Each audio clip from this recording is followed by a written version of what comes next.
Alright guys, doing a quick stock car race in Goiânia here in Automobilista 2, and this is kind of a bit of a follow-on from the AMS1 AMS2 comparison video I'd done the other day.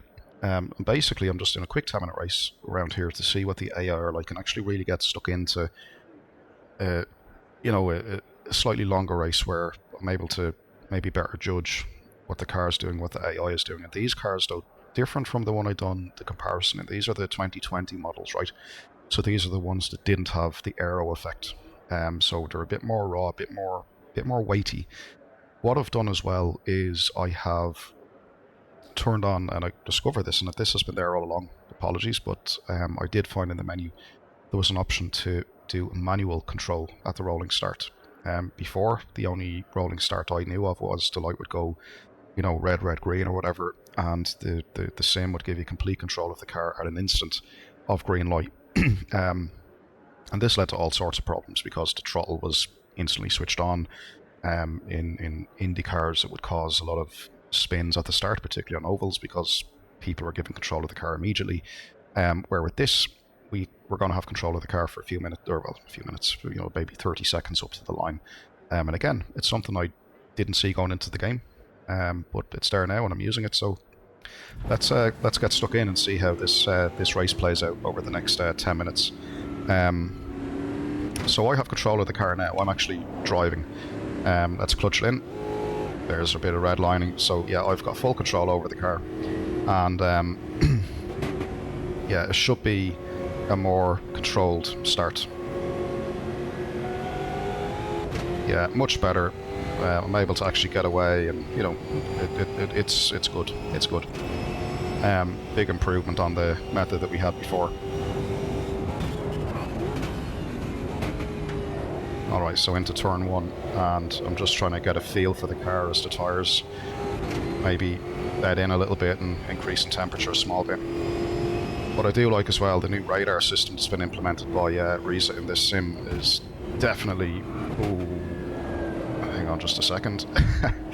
Let me just gather my thoughts here. Yeah, it's definitely a welcome improvement, right? And the purists will probably disagree a little bit. They'll be like, oh, you don't have a radar in real life. And true enough, we don't. But what we're trying to do is give the spatial awareness that you would probably have in real life into a simulator, right? And when you're racing on screens and stuff, there's only so much that you can do and see, right? Because you've got, ideal field of views and stuff like that, so you don't get to see everything around you. But what this does is it gives you that back in a usable manner.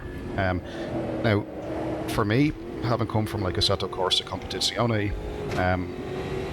to me this is I can't really live without this radar functionality, to be honest with you, because it gives you that peripheral vision. You know what's around you, you know where they are, and you're able to race a lot cleaner and make kind of better judgments.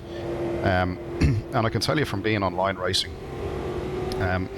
since using radars like this, the amount of collisions and contacts you'll have should reduce dramatically, because when you get side by side and door by door with people, you're actually driving while glancing at the radar just to make sure that you're giving your opponent the space that they deserve and they should have on the track. Whereas before, without the radar, you wouldn't even know they were there.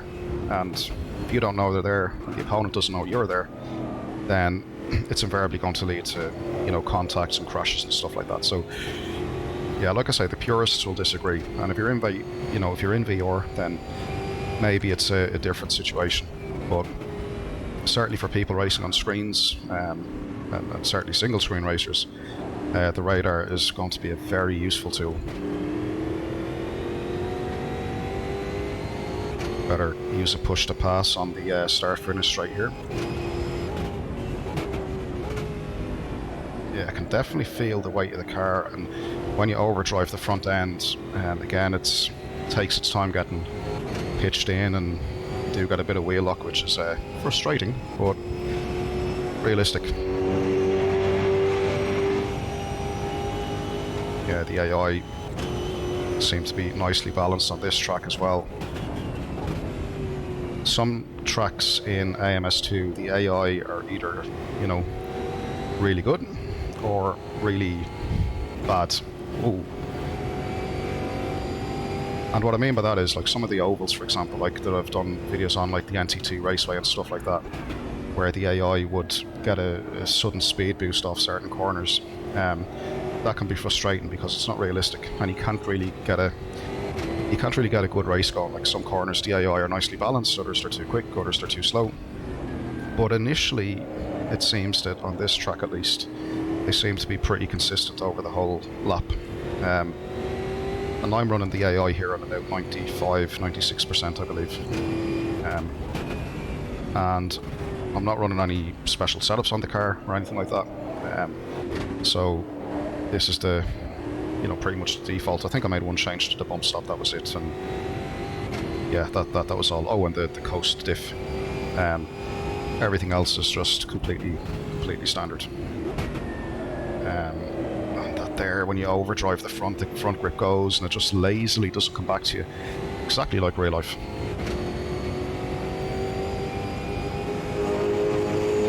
Anyone that's driven a car, even on the road, and you've got a bit of a spirited drive going on, that, you know, you go into a corner and you overstep a little bit on brakes, you'll know exactly what I mean by that. It just kind of, once the front grip goes, you're patiently waiting for the front to come back, unless you're willing to scrub a lot of speed off within the next 10 meters or so, which when we're racing we don't really want to do that. So you end up with this kind of lazy understeer effect that, you know, you'll get through the corner eventually, but you'll probably cook the tyre doing it. Oh, right, completely misjudged that. Let's try and rejoin in a safe way. Yeah, I couldn't see the racetrack there just with the car in front, but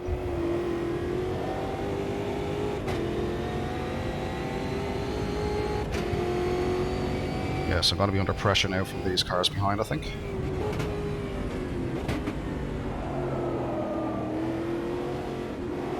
You can definitely feel the weight shift side to side even through the chicane there when you try to flick it left to right. It's you can feel the car wanting to, or well, threatening to let loose. I'm going to try and be a bit more gentle on this corner and get a better exit down the straight. The last lap I didn't, and probably this lap I didn't either, and I'm going to be a bit of a sit and duck now. Yeah, I can't really defend, and I think I've got a bit of damage. Steering wheel is a little off centre, so maybe got a bit of damage from that contact earlier on.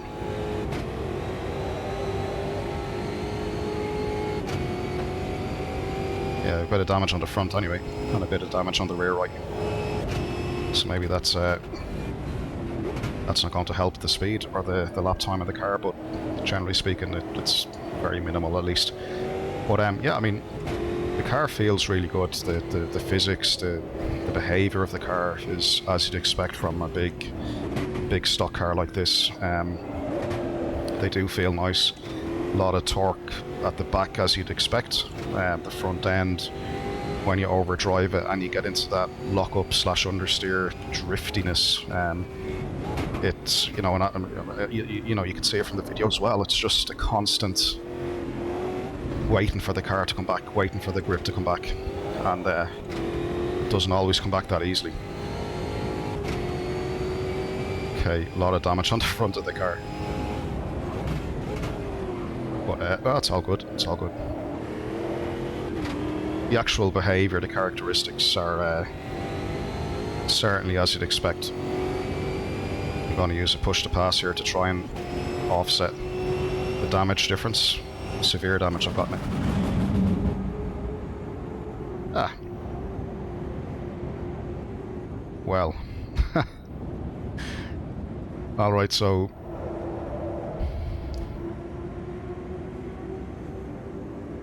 okay, I better pull off the track then and accept my bad luck medicine.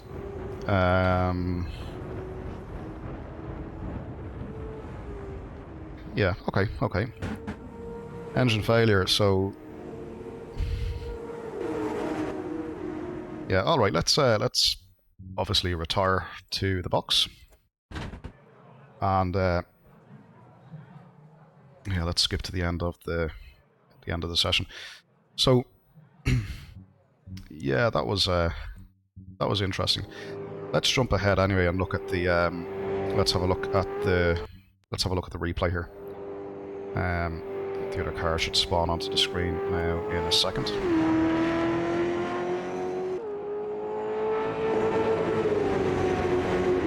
Yeah, okay. So unpacking all of this, I mean, yeah, a lot of fun. You know, the cars behave in a predictable way.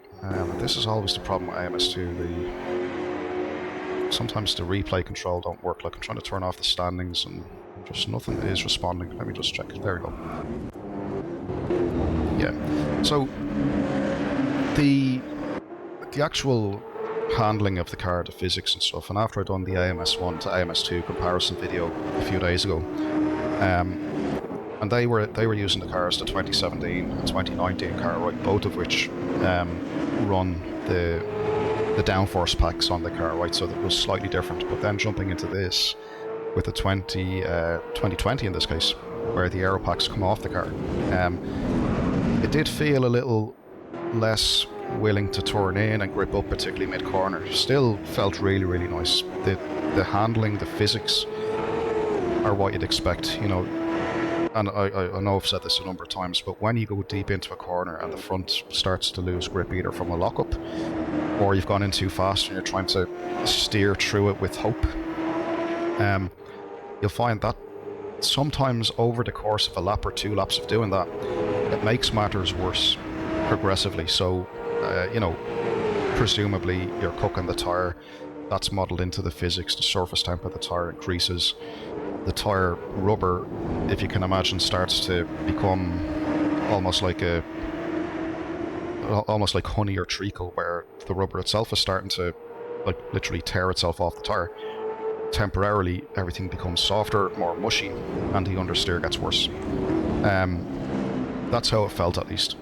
The force feedback was absolutely spot on, you know, and you could I'm sure you could see me on the video while I was turning and feeling the grip loss, the frustration. It's kind of like, oh, I know what's happening, but not a lot I can do about it because I've gone in too deep. The oversteer, the snaps on the car, as they happened, I could feel them and collect them as they happened.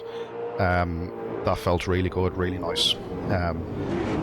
The weight shift side to side, particularly through these small chicanes and stuff, you could feel the car body shifting side to side, and that then made me want to be patient getting the power down coming out of it. The last 2 corners / curves of this section here, I just had a bad driving line going in too deep, and that was sacrificing me on the exit out of the last corner there up the straight. And again, it comes back to what I said: when you go in too deep, the front grip is gone and the car will just lazily continue on its path outward into the abyss. Basically, it'll keep pushing towards the outside of the corner. And as I said in the race, there's 2 options there. Either you deal with it and get through the corner as quick as you can, considering that you've made a mistake, or you can scrub a lot of speed off and try and V off the corner. But Ving off the corner in these, because they're so heavy, and it's just more difficult to do. And particularly when you're racing in a pack, it's difficult to kind of choose lines like that, because you've got cars behind you that are, you know, essentially waiting to snap up the positions. But yeah, no, I thought it was really, really fantastic. A lot of fun to drive. Very, very enjoyable. And on this track at Guanya, like I say, the AI appeared to be pretty well balanced. Now, if anyone knows, by the way, of a list of tracks where the AI are actually balanced really well, because it is hit and miss in Automobilista 2 at the moment, right? I know it's still being addressed by Risa to balance the AI, to calibrate the AI. But like I say, if there's a certain list that has been done that is public knowledge that I just don't know, just pop it into the comments below. because I'm actually really considering doing a Brazilian stock car series offline. These are really fun. The graphics, the sounds, the visuals, all absolutely top notch, and it looks fantastic. It looks fantastic. Yeah, honestly, guys, when you when you get below the surface of these cars a little bit more, like I've just done, and I'm getting into nitty-gritty details now, and I'm looking for small problems with them if they exist. And to be honest with you, there's no, like, usually I do these little reviews and I'll say, oh, there's this wrong with the car, there's that wrong with the car, or it does this well and this not so well. But I have to be honest, there's nothing glaringly wrong, or there's nothing jumping out at me to say, oh, this bit of the physics or the car control felt odd, or this bit didn't feel quite right. You know, like I've driven on track before. I've owned a few fast cars in my time, like an M3 and, you know, stuff like that. And you know how a car behaves at the limit and above the limit, both in understeer and oversteer situations. This car captures that. And that's it in a nutshell. You know, it does it quite well, in my opinion. When it snaps, it does as I'd expect. I can catch it as I'd expect. When it understeers, it again the same thing. And like I say, some sims will allow you to understeer into a corner, and then I call it throttle rescue, right, where you've gone in too deep, but if you give it enough throttle and stamp it, the back will come around to correct and save your understeer racing line, right? So that the throttle you're giving it, instead of now a shallow entry into the corner, the throttle, giving it too much throttle input will correct that, right? In reality, that doesn't happen, and it doesn't happen in AMS2, which I really like. Normally, when if you've given the front end like an understeer situation where the grip is dropped off, usually stabbing the throttle like that, more often than not, will end up giving you a push understeer effect. So you'll end up, you know, if you can imagine the front wheels are turned, you've lost grip, now you're giving it more acceleration from the back. Well, what's going to happen in a lot of cases, the front end will continue to push wider and wider. Unless you're driving a Formula car with huge amount of power, that will instantly snap the rear wheel grip to be even less than the front. But in a situation like that, then you're getting into probably a four-wheel drift or the complete 360. So yeah, honestly, guys, these cars are fantastic. I'm going to do an offline series with them, and they'd be a fun car for a league. But I will say that they are not as easily accessible as people might expect. They are difficult to drive, they're a challenge, and there's my engine deciding to pop. But yeah, I think for experienced sim racers, these cars would be great in a league, and they'd be a great alternative to the usual GT3s that we see racing all the time, and maybe even some Formula cars. This might be a type of car that people haven't thought about too much, and maybe they should. For experienced racers, it's definitely a challenge. They're not, like I say, they're not very accessible for beginners, but they can be fun at the same time. But yeah, we leave it there, guys. Get driving these, they're fantastic. And thanks again, as always, for watching. Catch you at the next one.